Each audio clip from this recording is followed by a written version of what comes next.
আচ্ছা, সবাইকে স্বাগতম আমার এই লাইভে। আশা করি সবাই ভালো আছেন, আমিও ভালো আছি আলহামদুলিল্লাহ। তো আপনারা জানেন যে বিপিএল খেলা চলছে, বিপিএল সিলেট পর্বের খেলা চলছে। 2 দিন খেলা হওয়ার পরে একদিন ব্রেক ছিল, এবং ব্রেক যেদিন ছিল তার আগের দিন কিন্তু 2টা ম্যাচ হয়েছিল, এবং দিনের প্রথম ম্যাচটি যে প্রেডিকশন করেছিলাম সেটা ছিল হচ্ছে আপনার কি বলে আহ, ঢাকা ভার্সেস রংপুর, এবং প্রেডিকশন ছিল রংপুরের পক্ষে, এবং রংপুরই সেই ম্যাচটা জিতেছে। ঢাকা হেরেছে। ঢাকা প্রথম ব্যাট করতে নেমে 111 রানে অল আউট হয়ে যায়, এবং রংপুর রাইডার 113 রান করে 3 উইকেট হারিয়ে 13 ওভার 2 বল থেকে, এবং ম্যান অফ দ্য ম্যাচ হন রাহিত রানা। তিনি এটা বিপিএল দ্বিতীয় ম্যান অফ দ্য ম্যাচ, 21 রানে 3 উইকেট তিনি পান, তিনি দ্বিতীয় ম্যান অফ দ্য ম্যাচ হন। এবং আহ,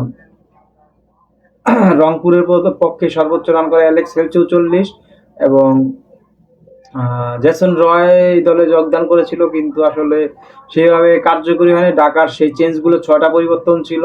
এটা খালেদ মাহমুদ সুজন তার ক্যাপ্টেন হিসাবে, ক্যাপ্টেন না, ম্যানেজার হিসাবে টানা 15তম হার। গত বিপিএলে প্রথম ম্যাচটা জিতে টানা 11টি ম্যাচ পরাজিত হয়েছিল, এবং এই বিপিএল এর প্রথম 4টি ম্যাচই তিনি টানা পরাজয় বরণ করেছে, এবং ম্যানেজার হিসেবে তিনি টানা 15টি পরাজয় বরণ করে রেকর্ড করেছেন। এবং তার যে লাস্ট 24টা বিপিএল ম্যাচ রেকর্ড, সেখানে মাত্র 4টা ম্যাচ জয়লাভ করেছে এবং 20টা ম্যাচ হেরেছে। তো তার ম্যানেজারের দায়িত্ব নিয়েই প্রশ্ন, তার ম্যানেজারের দায়িত্বের কারণেই হয়তো বা ঢাকার এই অবস্থা, এই বাজে অবস্থা ঢাকা টিম আসলে কামব্যাক করবে কিনা সেটা কে জানে। কালকেই কিন্তু ঢাকার আবার খেলা আছে। তো এই হচ্ছে অবস্থা। এবং দিনের যে দ্বিতীয় ম্যাচ, সেখানে প্রেডিকশন করেছিলাম ফরচুন বরিশাল ভার্সেস সিলেট স্ট্রাইকারের ম্যাচে। সেখানে সিলেট স্ট্রাইকার প্রথম ইনিংস ব্যাট করতে নেমে 125 রান করতে সমর্থ হয়, অল আউট হয়ে যায়, এবং 10 ওভার 3 বলে 126 রান করে 3 উইকেট হারিয়ে ফরচুন বরিশাল, এবং টানা 2 ম্যাচ জিতে। এবং যদি পয়েন্ট টেবিলের অবস্থা দেখি, সেখানে দেখা যায় রংপুর রাইডার 5 ম্যাচ খেলেছে, 5টাতেই জয়লাভ করে 10 পয়েন্ট নিয়ে টেবিল টপার। দ্বিতীয় স্থানে আছে ফরচুন বরিশাল, তারা 4 ম্যাচ খেলেছে, 3টি জয় 1টি পরাজয় নিয়ে তারা আছে দ্বিতীয় স্থানে। এবং খুলনা টাইগার্স, যারা 2 ম্যাচ খেলেছে, 2টাই জয়, 4 পয়েন্ট নিয়ে তারা তৃতীয়তে আছে। চিটাগাং কিংস, তারা 2 ম্যাচ খেলেছে, 1টা জয় এবং 1টা পরাজয় নিয়ে চতুর্থ স্থানে আছে। দুর্বার রাজশাহী 4 ম্যাচ খেলেছে, 1টা জয়, 3টা পরাজয়, 2 পয়েন্ট নিয়ে পঞ্চম স্থানে আছে। ঢাকা ক্যাপিটাল 4 ম্যাচ খেলেছে, 4টাই হার, রান রেটের কারণে তারা আছে ষষ্ঠ। এবং সিলেট স্ট্রাইকার 3 ম্যাচ খেলেছে, 3টা পরাজয়, এবং তারাও রান রেটের কারণে সপ্তম স্থানে অবস্থান করছে। সিলেট ভার্সেস বরিশালের ম্যাচে ওদিন যে খেলাটা হয়েছিল, সেখানে সিলেটের ইনিংসে চলাকালীন সময় সিলেট যখন ব্যাটিং বিপর্যয়, লাস্টে 2 উইকেট ছিল, টপলির সাথে আরিফুল হক একটা পার্টনারশিপ করে, এবং লাস্ট বলে 18 ওভার 5 বলে 19 ওভার 17 ওভার 5 বলের সময় একটা সিঙ্গেল নেয়, মানে 17 ওভার 6 বলের সময় একটা সিঙ্গেল নিতে চায় টপলে, সেখানে তিনি সিঙ্গেলটা নেয় না, তাকে ফিরিয়ে দেয়। স্ট্রাইকিং গিয়ে তিনি লাস্ট 2 ওভারে বেশি ব্যাটিং স্ট্রাইক নিবে এবং বেশি ব্যাটিং করবে।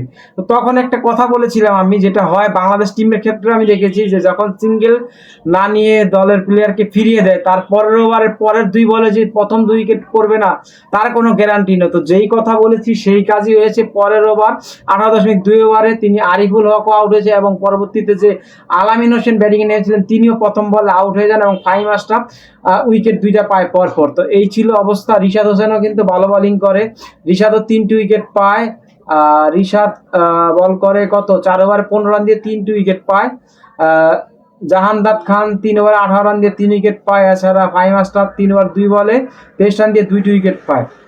তো এই হচ্ছে অবস্থা। মানে টিমের কোনো, ঢাকা আর সিলেটের ব্যাপারে আমি বলতে চাচ্ছি, তাদের কোনো আসলে এক্সাক্ট কোনো প্ল্যান নেই, যার কারণে তারা বারবারই পরাজিত হচ্ছে, পরাজয় বরণ করছে। তারা এখন পর্যন্ত জয়ের মুখ দেখতে পারেনি। তো এই হচ্ছে অবস্থা। এবং আমরা যদি টপ রান স্কোরার দেখি, লাস্ট টপ 5জন রান স্কোরার, সেখানে অ্যালেক্স হেলস আছে, যিনি রংপুর রাইডারের 5 ম্যাচ খেলেছে, 5 ইনিংস 217, 113 হাইস্ট একটা সেঞ্চুরি আছে। সাইফ হাসান, তিনিও রংপুর রাইডারের 5 match 5 innings, 1 run not out ছিল, 199 রান, 80 রান বেস্ট ইনিংস, 2টা 50 আছে। আনামুল হক বিজয়, তিনি আছেন 3 নম্বরে, 4 ম্যাচ খেলেছে, 4 ইনিংস, একবার নট আউট ছিল, 185 রান, 73 নট আউট বেস্ট, 2টা 50 আছে। ইয়াসির আলী রাজশাহীর, তিনিও 4 ম্যাচ খেলেছে, 4 ইনিংস খেলেছে, একবার নট আউট, 169 রান, 94 বেস্ট, একটা 50। পঞ্চম আছে উসমান খান, চিটাগাং কিংসের 2 ম্যাচ খেলেছে, 2টা ইনিংস খেলেছে, 141 টোটাল রান, 123 বেস্ট স্কোর, একটা সেঞ্চুরি। এই হচ্ছে টপ 5 ব্যাটসম্যান এই বিপিএল এর। এবং টপ 5 বলার যদি আমরা খুঁজতে যাই, সেখানে দেখা যাচ্ছে তাসকিন আহমেদ, তিনি 4 ম্যাচ খেলেছে, 4 ইনিংস, 96 রান দিয়ে 12টি উইকেট নিয়েছে এবং 99 রান ব্যয় করেছে। তার 19 রানে 7 উইকেট হচ্ছে বেস্ট ফিগার, এটা বিপিএল এরও বেস্ট, ব্যক্তিগত বেস্ট। খুশদিল শাহ, রংপুর রাইডারের, তিনি 5 ম্যাচ খেলেছে, 5 ইনিংস, 84 রান, 84টা বল করেছে, 78 রান দিয়ে 9টি উইকেট, 18 রান দিয়ে 3 উইকেট বেস্ট। তাকে নেওয়া হয়েছে ব্যাটিং এর জন্য, কিন্তু তিনি বোলিংটাও ভালো করে দিচ্ছে, যার কারণে রংপুর রাইডার এখনো ম্যাচ হারছে না। নাহিদ রানা, তিনিও 5 ম্যাচ খেলেছে, 5 ইনিংস বল করেছে এবং 114টা বল করেছে, মোট 19 ওভার বল করেছে, 136 রান দিয়ে 9 উইকেট নিয়েছে। 136 রান দিয়ে 9 উইকেট নিয়েছে, 27 রানে 4 উইকেট হচ্ছে তার বেস্ট এবং 9 উইকেট নিয়ে তিনিও যৌথভাবে তৃতীয় স্থানে আছেন, দ্বিতীয় স্থানে আছে। মেহেদী হাসান, রংপুর রাইডার, তিনিও 5 ম্যাচ খেলেছে, 5 ইনিংস, 90 বল করেছেন, 130 রান দিয়ে 7 উইকেট।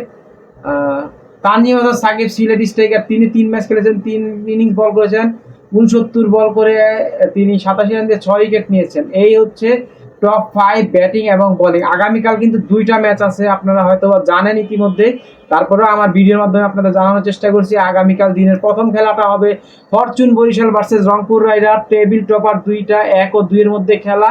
তো লাস্ট দেখায় কিন্তু রংপুর ভার্সেস বরিশালের ম্যাচে রংপুর জয়লাভ করেছিল এবং রংপুর টানা 5 ম্যাচ জিতেছে পক্ষান্তরে। বরিশাল 4 ম্যাচ খেলে 3টি জিতেছে, একটাই হেরেছে, সেটা রংপুরের সাথে। তো আগামীকাল আমার প্রেডিকশনটা অবশ্যই রংপুরের পক্ষেই থাকবে। দুই দলের যদি স্কোয়াড দেখি আমরা, সেখানে তামিম ইকবাল ক্যাপ্টেন বরিশাল, ফরচুন বরিশালের, আলী খান ফরেন, আরিফুল ইসলাম, নাদরে বার্গার, ইবাদত হোসেন, ফাহিম আশরাফ বিদেশি প্লেয়ার, জেস ফুলার বিদেশি প্লেয়ার, জামদাদ খান লাস্ট ম্যাচের ম্যান অফ দ্য ম্যাচ বিদেশি প্লেয়ার পাকিস্তানি, মাহমুদুর রিয়াদ প্রথম ম্যাচে ম্যান অফ দ্য ম্যাচ, দাওয়াত মালান যদিও এখন পর্যন্ত তাকে দেখা যায়নি বিদেশি প্লেয়ার, কাইলস মায়ার্স তিনি প্রত্যেকটি ম্যাচ খেলছেন এখন পর্যন্ত, মোহাম্মদ নবীও প্রথম 2টা ম্যাচ খেলেছেন, রিপন মন্ডল আছেন bowler, Mushfiqur Rahim wicket keeper batter, Najmul Hossain Shanto top order batsman. গত ম্যাচে আমরা নাজমুল হোসেন শান্তকেই কিন্তু উইকেট কিপার হিসেবে দেখেছি, মুশফিকুর রহিমের তার হাতে ইনজুরি থাকার কারণে তিনি উইকেট কিপিং করছেন না। নাইম হাসান বোলিং অলরাউন্ডার, প্রথম নিশাঙ্কা তিনি শ্রীলঙ্কান টিমে খেলছে ওয়ানডে ম্যাচ, সেখানে তিনি এখনো আসতে পারেনি। রিশাদ হোসেন অলরাউন্ডার, মূলত leg spinner, Bangladeshi player. Shaheen Shah Afridi bowler হচ্ছে তিনি পাকিস্তানি প্লেয়ার। শহীদুল ইসলাম বলার, বোলিং অলরাউন্ডার। তাইজুল ইসলাম বলার, তানভীর ইসলাম বলার, তাহিদ হৃদয় টপ অর্ডার ব্যাটসম্যান। লাস্ট ম্যাচে 48 রান করতে পারে তিনি আউট হন।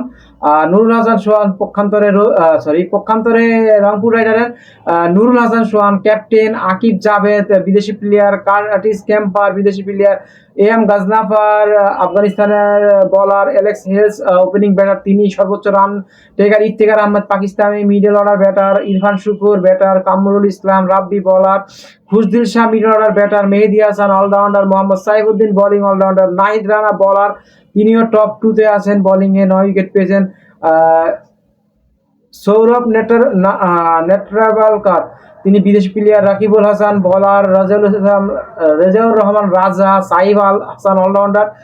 Second top run scorer Soumya Sarkar এখন পর্যন্ত নামতে পারেননি ইনজুরির কারণে। স্টিভেন টেইলর প্রথম ম্যাচ খেলেছিলেন, পরবর্তীতে তাকে নেওয়া হয়নি। তৌফিক খান। এই হচ্ছে 2 দলের স্কোয়াড। দিনের যে দ্বিতীয় ম্যাচটি খেলা হবে, সেখানে হবে Chittagong king versus Dhaka capital. Chittagong kings 2টি ম্যাচ খেলেছে, একটিতে পরাজয় এবং একটিতে জয় নিয়ে তারা পয়েন্ট টেবিলের 4র্থ স্থানে আছে এবং আগামীকাল খেলা হবে ঢাকার বিরুদ্ধে।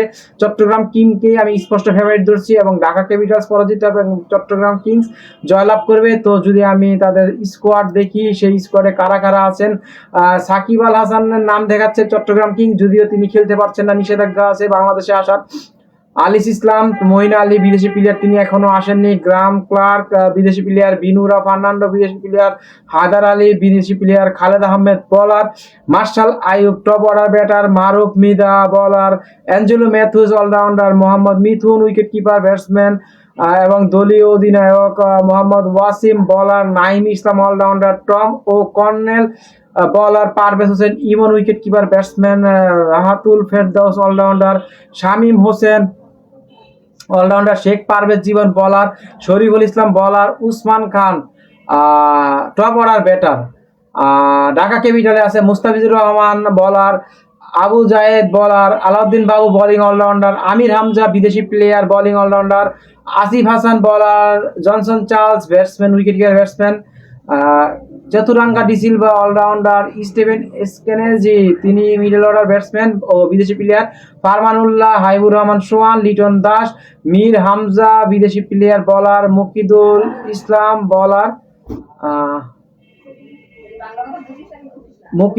বলার, Munim Shahriar batter, Mushfik Hasan, Nazmul Islam bowler, Thisara Perera bowling allrounder এবং ক্যাপ্টেন শুভম রানজে বিদেশি player allrounder, Sabbir Rahman batting allrounder, Saim Ayub top order batsman, Shahadat Hossain বটার, Tanzid Hasan opening batter. এছাড়া মোসাদ্দেককে নতুন করে তারা জয়েন করেছে।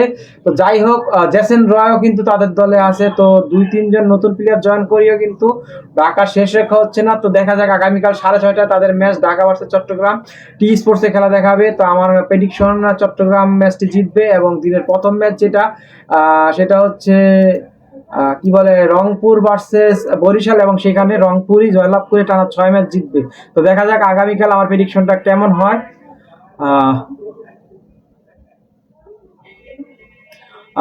তাবাসসুম তুপা লিখেছে, ভাইয়া আপনার হুডিটা সুন্দর, ধন্যবাদ তাবাসসুম তুপা কমেন্ট করার জন্য এই লাইভে। আচ্ছা, তো যাই হোক, ফরচুন বরিশাল আগামীকাল হয়তোবা পরাজয় বরণ করবে, এটাই হচ্ছে আমার প্রেডিকশন। এবং টানা 6টি ম্যাচ জয়লাভ করবে হচ্ছে রংপুর রাইডার, কারণ তারা টপ ফর্মে আছে।